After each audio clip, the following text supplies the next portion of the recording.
Wabalobadabdab. Hola chicos y chicas, bienvenidos a este su canal de ciencia y tecnología orientado a la psicología y a las neurociencias. Soy Jonathan Sánchez, el neuropsicoblasto. Pues el día de hoy vamos a ver un fenómeno muy interesante que me llamó la atención de una de mis series favoritas, Rick y Morty. Verán que no todo en este canal es pues como clases en línea o algo parecido. Realmente también nos podemos divertir con la neurociencia. Así que el día de hoy pues me subiré al tren del mame, ya que todo el mundo habla de Rick y Morty o ha hablado de Rick y Morty durante los últimos años. Pues presentaré un poquito mi aportación con respecto a esta gran serie. Así que relájate, estírate un poco, ve por tu Plumbus o cómete unos a-holes o pide por teléfono unos McNuggets con salsa Szechuan porque el neuropsicoblasto te lo cuenta.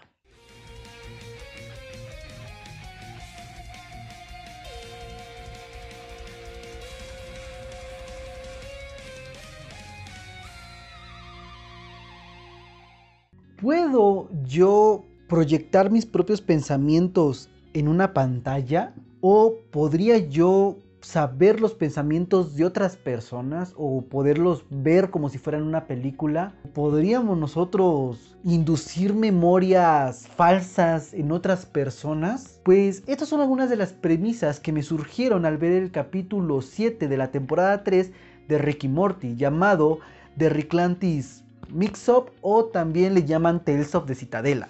De este capítulo en específico me gustaría analizar el segmento del comercial de Simple Rick. Quisiera saber, a partir de estas preguntas y algunas premisas, su plausibilidad neurocientífica en nuestro mundo real. ¿En realidad podría suceder eso?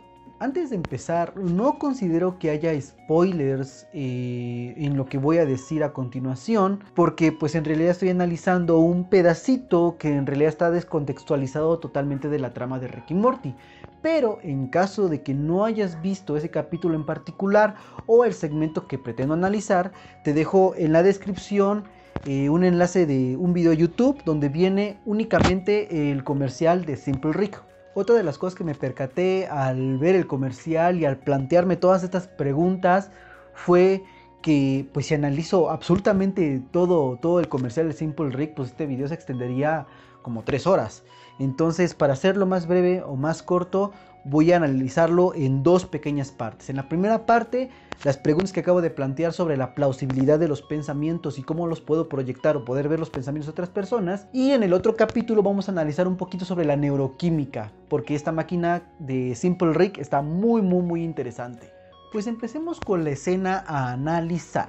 Tenemos a un Rick que está sentado y conectado a una máquina con un casco y una especie de mecanismo de ordeña. Otro elemento importante es que ellos mencionan haber capturado un momento específico o una memoria muy particular en la vida de este Rick. Es un recuerdo muy placentero y está relacionado con pues su hija Beth cuando era muy pequeña. Este recuerdo se lo pasan a manera de bucle infinito, como una película que se repite de manera constante en su mente, y la máquina lo que hace es extraer los químicos que su cerebro segrega. Y el elemento final de este comercial es que los químicos que el cerebro segrega de este Rick los almacenan y los utilizan como un aderezo o como una cubierta dulce en una galleta para que los demás Rick se sientan como este Rick. Una cosa un poco extraña, ¿no? Ahora vamos a analizarla una a una, que es propiamente analizar la plausibilidad de la extracción de memorias o de recuerdos o de pensamientos y proyectarlas en una pantalla. Y la otra parte es sobre la neuroquímica. Si los neuroquímicos que yo segrego, como este Rick segrega, se los dan a otra persona, puede experimentar lo que yo experimento, que es lo que va a venir en un segundo video. A partir de la primera premisa que vamos a analizar en este video, que es la proyección de los pensamientos en una pantalla, me surgen dos hipótesis de esta máquina a la que está conectado Rick. La hipótesis de las memorias falsas y la hipótesis de la extracción de la memoria, la extracción del pensamiento que es real y es propio de ese Rick. En la primera hipótesis, pienso, este Rick lo conectan a esta máquina y le implantan recuerdos de Beth pequeñita. Y al implantar estos recuerdos se los pasan en una película y esto provoca que él experimente placer. La segunda hipótesis, que es que este Rick realmente tiene esos recuerdos, pues esta gente lo secuestró de su realidad de procedencia, lo conectó a esa máquina, aislaron la memoria y se la pasan en una pantalla como una película en un bucle infinito, y él obviamente experimenta pues esos neurotransmisores, esos neuroquímicos de placer para poderlos ordeñar. Ahora quiero que nos demos cuenta, esto es bien importante, quiero anclarme de esta hipótesis de esta serie para poder analizar un poco nuestra memoria. Estamos hablando de implantar memorias falsas, implantar recuerdos que nunca sucedieron a la persona y que esta persona en verdad piense que sí los vivió. O sea, ¿qué tan plausible es esto? No en la serie, sino en nuestro mundo real. Para eso, primero tenemos que conocer el mecanismo de la memoria a grandes rasgos y también una estructura neuronal muy interesante, muy específica de nuestro cerebro, llamada hipocampo. Actualmente no conocemos mucho sobre la memoria. Digo, sabemos muchísimo más de lo que se conocía pues en la época griega clásica, ¿no? Y en toda la historia de la humanidad. Ahora se sabe muchísimo más gracias a la tecnología, pero pues sigue siendo un conocimiento suficiente. Lo que sí sabemos es que el hipocampo es una estructura fundamental y muy importante en la creación de recuerdos, o también en neuropsicología o en neurociencia cognitiva le llamamos la generación de engramas. Esta estructura se encuentra en la porción medial basal de los lóbulos temporales y tenemos dos, uno de cada lado. Ahora, este hipocampo no es la única estructura relacionada con la memoria. Realmente el hipocampo es un peldaño más en toda la red compleja de procesamiento amnésico, y el hipocampo solamente está, digamos, especializado en una parte de este proceso de memoria, porque bueno, en el proceso de memoria pues entra desde la codificación de la entrada de la información y su evocación. Por lo tanto, pues la memoria va más allá de lo que podremos explicar sobre el hipocampo. Ahora bien, el modelo más aceptado actualmente para la consolidación de la memoria es que el hipocampo, una vez que selecciona la información relevante, esta pasa a formar parte de toda la extensión de la corteza cerebral y se almacena en función de la modalidad sensorial predominante de cada uno de los elementos de este objeto que hemos memorizado. Bueno, trataré de ejemplificar y de explicar un poquito mejor. Pensemos en el modelo de memoria semántica de Larry Squire. De acuerdo a este modelo, la memoria semántica es todo ese conocimiento que tenemos acerca del mundo, todo lo que sabemos acerca del mundo en general. Digamos que la memoria semántica es como la inteligencia cristalizada de David Wechsler. Es decir, en la memoria semántica se almacenan o se guardan todo lo que conocemos sobre el color del cielo, la textura o el sabor de algunas frutas, el comportamiento o la conducta de ciertos animales. Por ejemplo, el saber que un perro ladra, que un gato maulla y que un elefante barrita. Todo eso, ese conocimiento en general es memoria semántica. Un ejemplo claro sobre memoria semántica serían los datos disponibles que tenemos acerca del objeto físico llamado manzana. En nuestra corteza cerebral, la información disponible que tenemos acerca de esta manzana se guarda en diferentes porciones de la corteza. Por ejemplo, en las porciones occipitoparietales podríamos almacenar el color de la manzana, la posición espacial de esta manzana donde la codificamos, su tamaño, su textura, que sería información somatosensorial, y digamos que en la porción del rinencéfalo, en la circunvolución cingulada, podríamos guardar factores relacionados con el gusto de la manzana y el sabor de la manzana. Ahora bien, esta información está dispersa en toda la corteza cerebral, y lo que hace el hipocampo es, al momento de evocar esta información, es presentárnoslos como una experiencia única, la experiencia manzana, y no un grupo de fragmentos de color, de textura, de posición, dispersos en todas partes. Esa sería básicamente pues la función del hipocampo. Esta solo es una de las múltiples hipótesis que existen sobre el procesamiento amnésico. Como les mencioné, el hipocampo es únicamente un peldaño en todo el espectro de procesamiento de la memoria humana. Ahora regresemos a la pregunta: ¿se pueden crear memorias falsas o se pueden implantar memorias falsas? Pues la respuesta es que sí se pueden presentar memorias falsas. En los seres humanos existe un fenómeno llamado... ¿Se me olvidó? Existe un fenómeno llamado confabulación. Este signo está muy presente en muchas enfermedades relacionadas con el sistema nervioso central. Por ejemplo, en enfermedades neuropsiquiátricas como la demencia tipo Alzheimer, la esquizofrenia o una condición llamada síndrome de Korsakoff. O también se puede generar debido a una lesión de los lóbulos frontales, específicamente en la zona medial de los lóbulos frontales, que es donde están los giros rectos, en las porciones anteriores del telecéfalo como los núcleos septales o en la sustancia innominata. En ese tipo de casos podemos encontrar a pacientes que expresan memorias o recuerdos que realmente nunca sucedieron y el paciente está completamente seguro de que efectivamente sí los vivió. Por ejemplo, en 1985 el doctor Antonio Damasio reportó 5 casos que manifestaban este fenómeno en la revista Archives of Neurology. Estos 5 casos, todos ellos manifestaban un evento vascular cerebral de tipo hemorrágico en la arteria cerebral anterior. El doctor Damasio en esta publicación nos ilustra un caso muy particular de uno de sus pacientes. Este paciente refería ser el comandante de una nave espacial. Ojo, no estamos hablando de que el paciente estaba presentando ideas delirantes. No, efectivamente el paciente creía ser el comandante de una nave espacial.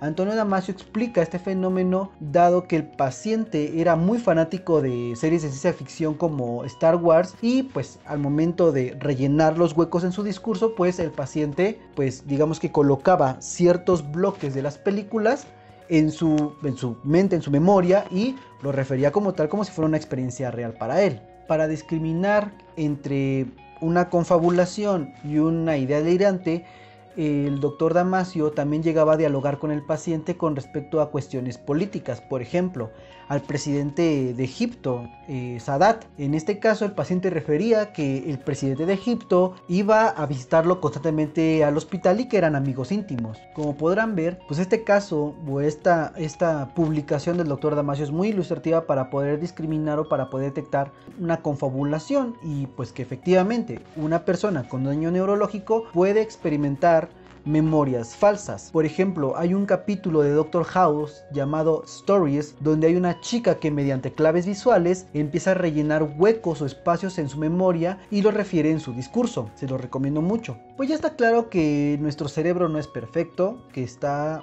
sujeto pues a los insultos, a las lesiones, y que esto nos puede provocar el desarrollo de memorias falsas. Ahora la siguiente pregunta es, ¿nosotros podríamos inducirle una memoria falsa a otra persona? Bueno, esta pregunta es un poco más compleja. Lo que se ha estudiado no tanto en humanos, pero se ha encontrado en modelos animales. En el 2013, el doctor Steve Ramírez publicó en la revista Science un experimento muy interesante sobre la implantación de memorias aversivas falsas en ratones mediante la técnica de reactivación optogenética. ¿Qué es lo que hizo el doctor Steve Ramírez en este experimento de implantación de memorias falsas? Colocó a un ratón en un laberinto e identificó las neuronas de CA1 que se activaban cuando el ratón pasaba por cierta parte de ese laberinto. En la siguiente fase extrajo al ratón del laberinto y mediante reactivación optogenética activó esas neuronas de CA1 mientras le administraba choques eléctricos en las patitas de la rata. Posteriormente volvió a colocar al animalito dentro del laberinto, y mientras el ratón estaba yendo en el laberinto, justo cuando pasaba por la zona, el animalito se paralizaba de terror porque estaba esperando un choque eléctrico. Es decir, el animalito nunca experimentó un choque eléctrico dentro del laberinto. Fue una asociación que el doctor Steve Ramírez realizó fuera del experimento al activar las neuronas de CA1 junto con el choque eléctrico de las patitas, pero fuera del laberinto. Por lo tanto, el doctor Steve Ramírez estaba implantando recuerdos falsos en un animal, lo cual está de what the fuck, o sea, está súper interesante. Aquí viene la siguiente, o la respuesta a la siguiente pregunta: sí se pueden implantar memorias falsas por el momento en organismos no humanos, en este caso ratas. Cabe destacar que esta ratita que tenía el recuerdo falso en verdad experimentó terror, por lo tanto generó cortisol y glucocorticoides, que son hormonas que se generan al estar en un momento de mucho estrés. Ahora, si lo traspolamos al universo de Rick y Morty y a este Rick le implantaron el recuerdo de Beth, pues efectivamente el cerebro lo reconoce como suyo y el cerebro está segregando los neuroquímicos del placer al estar experimentando este recuerdo que podría ser falso. Ahora, hemos analizado la plausibilidad de la primera hipótesis, que es verdad en nuestro universo. Es decir, neurobiológicamente sí se puede implantar un recuerdo falso en un modelo animal, o de la perspectiva lesional natural en un humano también se pueden generar recuerdos falsos. Ahora, ¿qué hay de la segunda hipótesis? En la cual este Rick sí vivió esos eventos y lo que hace la máquina es extraer un bloque de memoria y presentárselo en su mente como un bucle de reproducción infinito. La pregunta es, ¿podemos extraer memorias de nuestra mente y proyectarlas como si fuera una película en una pantalla? O sea, al pensar en esto, la verdad es que mi mente explotó. Porque, ¿qué creen? En nuestro universo real sí es plausible, sí podemos proyectar memorias, incluso hasta sueños en una pantalla. Ahora déjate explico. Como lo mencioné antes, actualmente disponemos de aparatos que pueden captar, registrar y analizar matemáticamente señales que provienen del cerebro, ya sea de un modelo humano o de un modelo animal. En la actualidad tenemos desde técnicas muy invasivas hasta técnicas nada invasivas. En las técnicas muy invasivas, por ejemplo, en las electrofisiológicas, tenemos registros únicos o corticográficos y tenemos registros del cuero cabelludo, que es el que se aplica en humanos. Por ejemplo, en animales, el experimentador inserta un electrodo en una zona cerebral que él quiera estudiar, que él quiera investigar, y está captando constantemente o registrando la señal proveniente de esa zona particular del cerebro en tiempo real. En el caso de los humanos, pues no podremos hacer eso a menos de que sea una cuestión meramente terapéutica, como por ejemplo la estimulación profunda en la enfermedad de Parkinson, que sirve para eliminar los signos y síntomas del Parkinson. Pero en el caso de la electrofisiología a nivel de cuero cabelludo, pues sí, se puede adquirir también señales provenientes del cerebro y analizarlas de manera matemática. Tenemos otras técnicas como las técnicas de neuroimagen particularmente neuroimagen funcional, como el SPECT o el PET, y también tenemos la resonancia magnética funcional. Aunque la resonancia magnética funcional y la electroencefalografía son inocuas, pues también tienen ciertas limitaciones. Es decir, desafortunadamente tenemos dos problemas en la ciencia moderna para poder llegar a lo que se ve en el universo de Rick y Morty, de proyectar los pensamientos de esa manera. Uno es que los aparatos que tenemos tienen una resolución tanto espacial como temporal limitada, misma que no puede registrar absolutamente todas las señales provenientes del cerebro. Y la otra es que, pues sí, nuestros aparatos adquieren gran cantidad de información, pero no disponemos de modelos matemáticos y estadísticos que analicen de manera muy confiable y válida pues todo ese volumen de información, por lo cual pues estamos atorados en dos pequeños problemas. Pero chamacos míos, no se desesperen, realmente no todo está perdido, adájense, porque en la actualidad muchos investigadores están pues trabajando a diario para poder minimizar los efectos de estas limitaciones. Yo les recomiendo leer un libro que se llama El futuro de nuestra mente, de uno de mis divulgadores de ciencia favoritos, que es el Dr. Michio Kaku. Ahí podrán encontrar gran cantidad de investigaciones reales, actuales, que hablan sobre fenómenos tan interesantes como la telepatía, como la telequinesis, como la lectura de mentes o la lectura de sueños. Y de ahí es donde pues empecé a observar o empecé a analizar más bien pues parte del material de este video. En un capítulo de este libro, el Dr. Kaku va al Galan Lab en la Universidad de Berkeley, donde está el Dr. Galan, y lo entrevista para saber qué esfuerzos está realizando para poder pues sopesar estas limitaciones en cuanto a la tecnología y al análisis matemático, y encontró cosas sumamente fascinantes.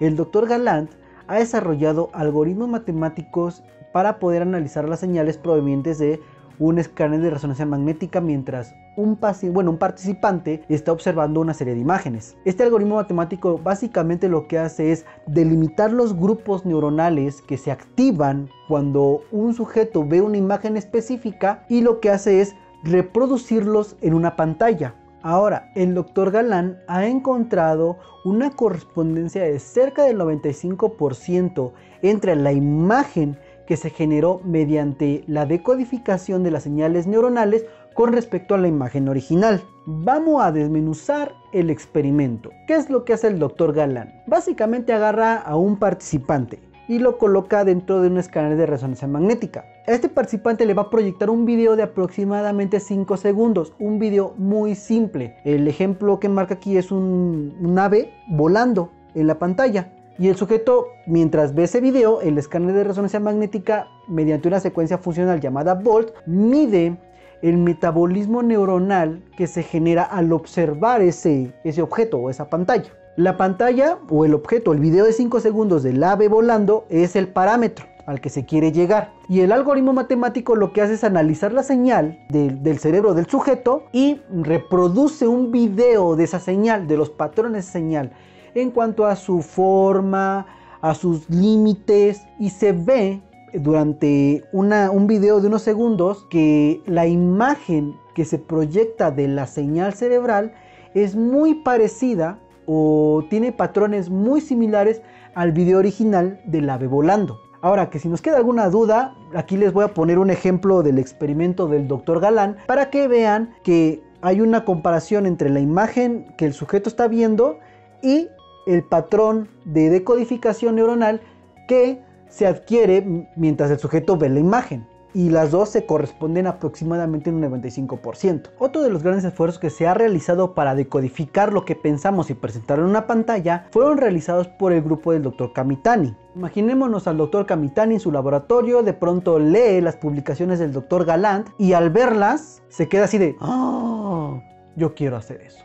Conclusión práctica, el Dr. Kamitani nos regala un maravilloso experimento, pero no para hacer lo mismo que el Dr. Galán, sino para ir más allá, decodificar los sueños de sus participantes. ¿Qué es lo que hizo el Dr. Kamitani? Casi lo mismo que el Dr. Galán. Agarró un participante, lo metió dentro de un escáner de resonancia magnética, echó a andar la secuencia VOLT y decodificó la señal mientras el sujeto estaba completamente dormido. Ahora bien, el Dr. Galán tenía pues un parámetro, es decir, tenía el video de 5 segundos y este video de 5 segundos se correspondía con la señal neuronal. ¿Cómo carajos el Dr. Kamitani iba a corresponder el sueño y saber que efectivamente tiene una correspondencia con lo que el sujeto realmente soñó? Pues el Dr. Kamitani realizaba autorreportes de los sueños de los pacientes o de los participantes. Es decir, el paciente despertaba, inmediatamente escribía sus sueños y el algoritmo matemático de inteligencia artificial decodificaba los sueños y mostraba un grupo de imágenes, una serie de imágenes que se adquirían de pues una base de datos, una gran base de datos de imágenes, y pues se observaban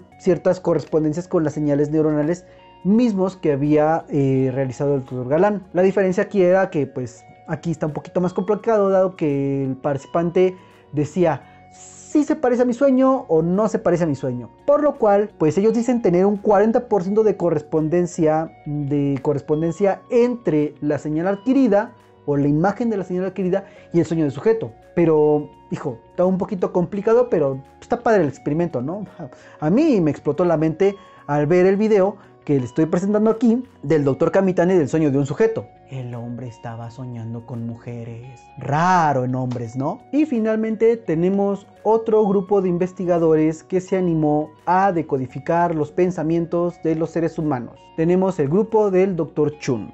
Ojo, no estoy diciendo que sean los únicos investigadores. Estoy diciendo que son pues los que fueron más representativos en mi búsqueda de PubMed y de Science Direct. Ahora bien, ¿qué es lo que hizo el Dr. Chun? Menos extravagante que el Dr. Kamitani, pero pues más preciso como el Dr. Galán. ¿Qué pasó? El Dr. Marvin Chun ve los hallazgos del Dr. Galán y se queda, oh, what the fuck. Ve los hallazgos del Dr. Kamitani y dice, oh my god. Y finalmente dice, I can do that. Conclusión práctica, se echa a andar su equipo, saca a relucir sus escáneres de resonancia magnética y nos regala otro bonito experimento. ¿Qué es lo que hizo? Pues no les puso videos, tampoco los puso a soñar en los brazos de Morfeo, simple y sencillamente les puso rostros de personas, puras fotografías. El Dr. Galán fue un poco ambicioso con respecto a los videos, pues está muy padre, pero pues con fotografías se me hace un experimento más adecuado. Coloca fotografías y el algoritmo de inteligencia artificial decodifica la señal neuronal y genera la imagen de la fotografía. ¿Y qué pasa? El Dr. Marvin Chun encuentra casi un 90% entre la fotografía real y la que está construida con el algoritmo matemático de inteligencia artificial. O sea, una correspondencia del 90%. Esto no es exclusivo de Rick y Morty. O sea, realmente hay gran cantidad de series, gran cantidad de películas que deliran con hacer esto, ¿no? Llevarlo a la realidad. Lo que pasa es que sí está sucediendo, sí está pasando, está llegando la tecnología a tal punto que casi lo podemos saborear. El que nosotros podamos tener un dispositivo o un aparato que pueda decodificar nuestros pensamientos y presentarlos en una pantalla, y que incluso nosotros podamos hacer un diario de sueños, un diario de pensamientos, un diario de imágenes. Imagínense las potencialidades de esto. O sea, un artista que está bloqueado porque no puede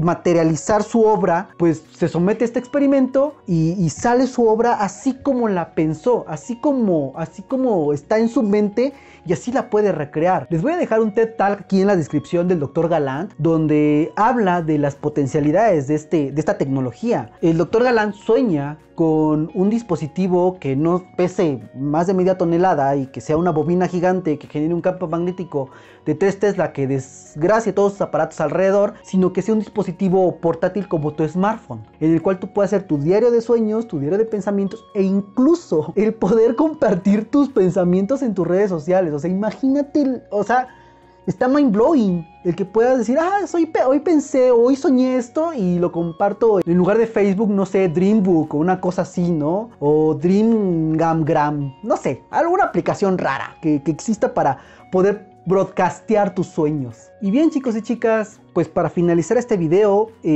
pues no me queda más que decirle que esto no es exclusivo de Rick y Morty. Esto ha estado en la ciencia ficción desde que la ciencia ficción es ciencia ficción, y actualmente pues ya es más ciencia que ficción. Considero que está padrísimo anclarnos de nuestras series favoritas o anclarnos de nuestras películas favoritas para poder analizar la plausibilidad de esas cosas que están pasando ahí, y ver qué loco funcional en nuestro planeta, en nuestro universo, no el Rick C-137, sino nuestro universo, está realizando esos experimentos y está haciendo esas cosas tan maravillosas. Y digo, bueno, o sea, de Rick y Morty hay análisis múltiples en YouTube. O sea, de hecho aquí en la descripción les voy a dejar algunos análisis que he encontrado sobre la filosofía de Rick, a qué escuela filosófica se adopta más o se ajusta más la forma en la que Rick actúa, en la forma en la que Rick piensa, sus dilemas éticos, sus dilemas sociales, y otros links les voy a dejar sobre la física de Rick y Morty. Aquí les voy a dejar unos links del canal de Papi Santaolalla. El doctor Javier Santaolalla es un gran físico, un doctor en física, lo admiro muchísimo, fue mi inspiración para hacer este canal de YouTube. Digo, si a doctor Javier Santaolalla le llega mi video, híjole, me haría muy muy feliz. Pero bueno, hasta aquí mi primer análisis de Simple Rick. El próximo video vamos a revisar las bases bioquímicas de la emoción, algo muy interesante, porque pues también se ancla esta cuestión de Simple Rick, cómo está actuando la neuroquímica y si los alimentos realmente influyen en mi conducta y en mi emoción. Y eso ya lo veremos en otro video. No les adelanto nada ni les spoilereo nada. Espero lo vean y pues espero me sigan siguiendo. Me voy, no sin antes recordarles que me dejen un pulgar arriba, se suscriban, compartan y me dejen un comentario aquí abajito. ¿Les gustó? ¿Les pareció interesante? ¿Cometí algún error? O sea, también puede pasar, soy un humano. Sugerencias de cómo mejorar el canal. Sugerencias de qué otros temas quieren que revisemos. Si hay alguna serie, alguna película interesante que les gustaría analizar desde la perspectiva neurocientífica o neuropsicológica, pues lo podemos revisar, claro está, ¿por qué no?